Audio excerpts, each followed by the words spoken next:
Ассаляму алейкум. Бүгін біз қазақтың бәліштерін дайындаймыз. Ол бүктеме деп аталады. Алдымен қамырды жасаймыз. Терең ыдысқа 800 грамм ұн салыңыз. Егер қамырыңыз тым жұмсақ болатын болса, тағы да ұн қосуға болады. 400 мл суық су алыңыз. Онда бір жұмыртқаны жарып саламыз. 1 шай қасық тұз және 30 мл өсімдік майын қосамыз. Барлығын жақсылап араластырыңыз.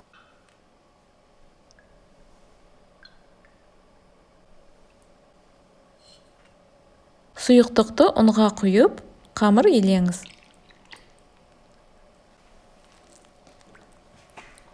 Нәтижесінде ол біртекті және жұмсақ болуы керек. Қақпақты жауып 10 минутқа қалдырыңыз. Ал әзірге салмасын дайындаймыз. Кастрюльде 700 грамм аршылған картопты пісіреміз. Суды тұздауды ұмытпаңыз. Үлкен табаға өсімдік майын құйыңыз, оны қыздырыңыз және алдымен 250 грамм пиязды қуырамыз. Әрі қарай 700 грамм тартылған ішкі мүшелерді қосыңыз. Менде жүрек, бауыр, өкпе. Барлығын жоғары отта жақсылап қуырыңыз.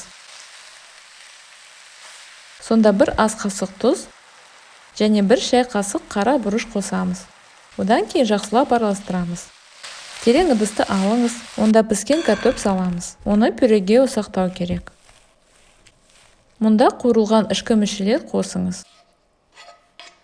Барлығын араластырамыз. Салмамыз дайын. Қамырдың кішкене бөлігін аламыз да, оны шұжық тәрізді айналдырамыз. Аздап ұн дайындап қойыңыз. Енді кішкене бөліктерге кесіңіз. Әр бөлікті екі жағынан ұнға айналдырамыз. Кішкентай шеңбер етіп жаямыз. Ішіне 1 шай қасық салманы толтырыңыз.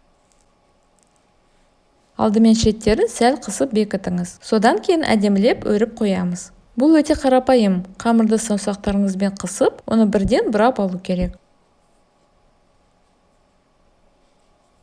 Қалған шетін астына бөгеміз. Майды қазанға қыздырып, бүктемені жоғары отта қуырыңыз. Бір жағынан үлкетіп кетпеу үшін оларды екінші жағына аударыңыз.